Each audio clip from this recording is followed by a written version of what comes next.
Hi guys, Fets here from 11 Bravo Gaming with another capture flag strategy video for you. This is going to be one of the most in-depth videos that I've done so far, and it might be one of the more in-depth ones that I do. I'm going to be talking a lot about overall team capture flag strategy as it applies to Battlefield 3. We're going to be talking about Force Multipliers, because that's a big factor when you're playing this. Force Multipliers, I'll put the definition up on screen.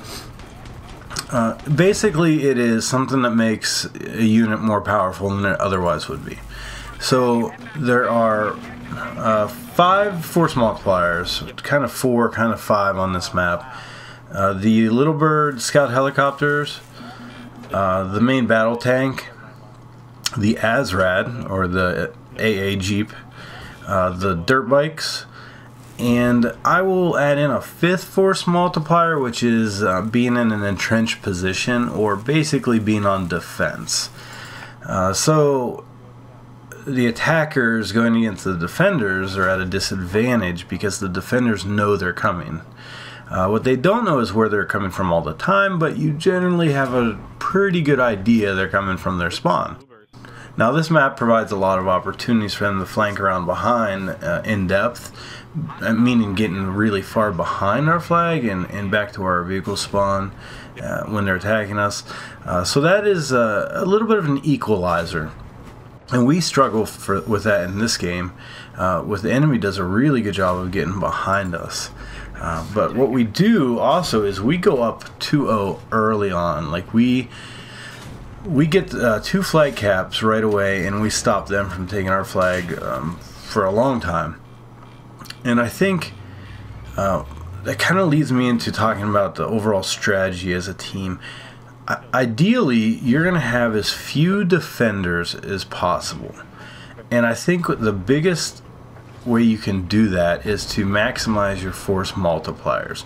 So this tank, for example, is going to sit on defense for the whole game, for most of the game.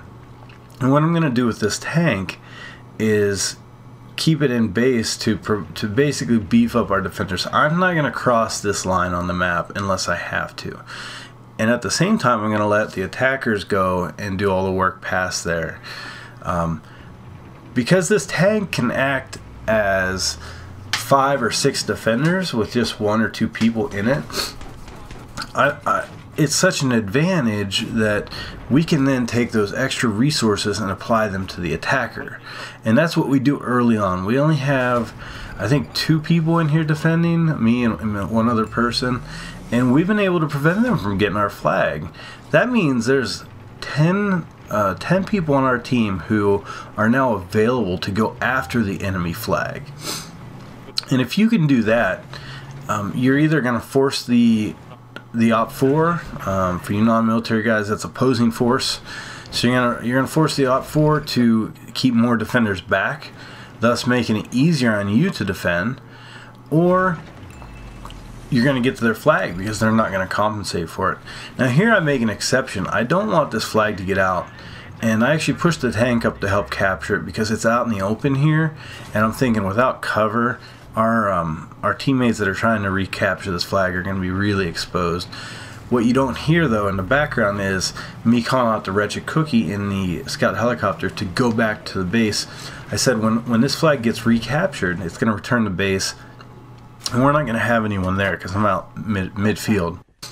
So he does that, and I run back and get back on it, and that's what you're seeing here. That communication is obviously really important. The scout helicopter is arguably your biggest Force Multiplier in capture the flag game modes. It has really good offensive capabilities. It can drop infantry on the enemy flag. It can pick them up and bring them back. It can do that a lot faster than a battle tank can. It also has the ability to roam the map and take down flag runners really quickly. So a common way that people like to run your flag back is through the dirt bike. And the dirt bike is completely susceptible to the scout chopper. I mean, that is its biggest nemesis in the game.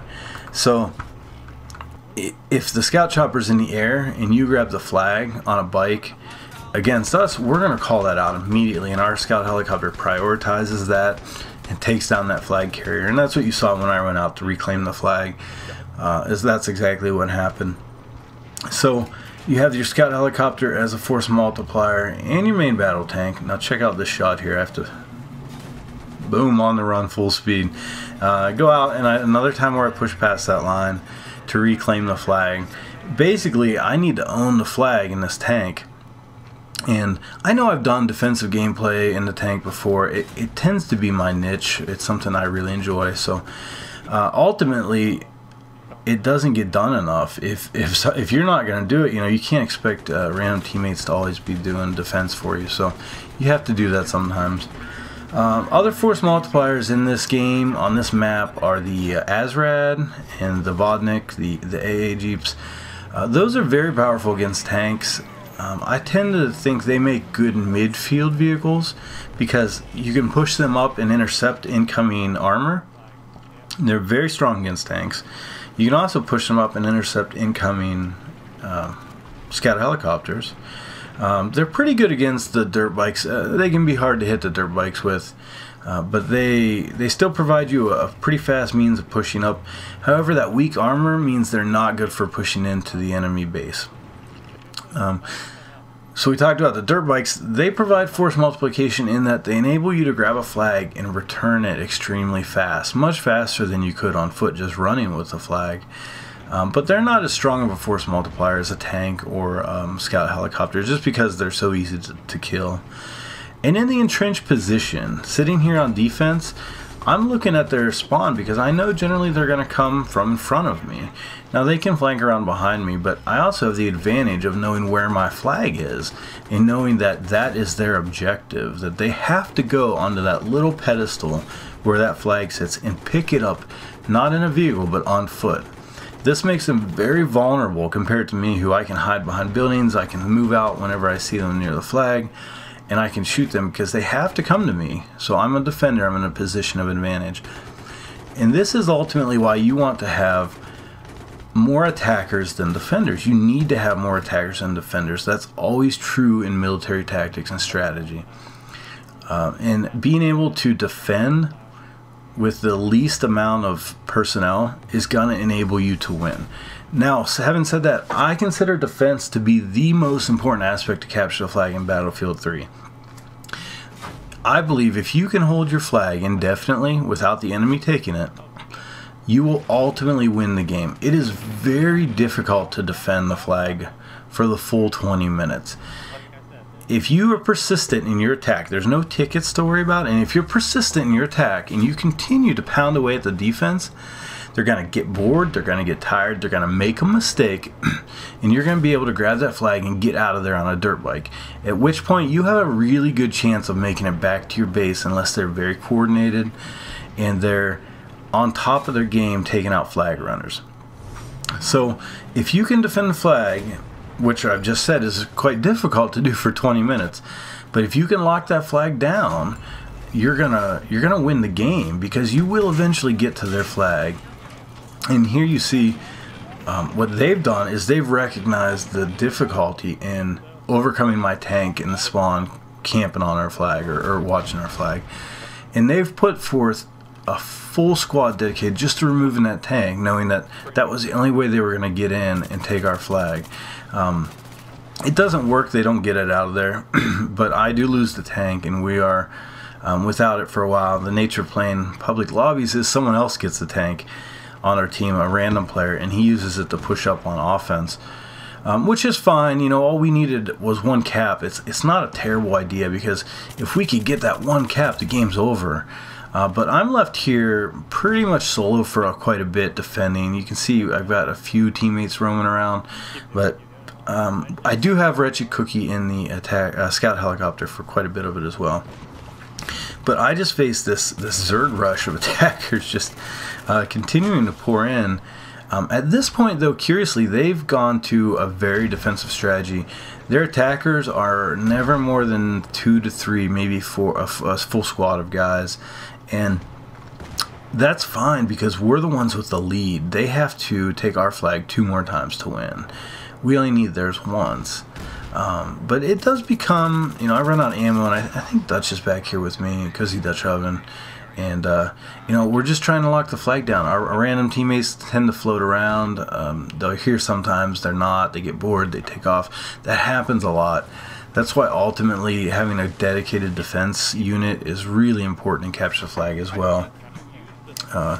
You know, we will split it up. Like in this case, Dutch and Wretched tended to be midfield and attacking quite a bit because they knew that I was there on defense to defend for them.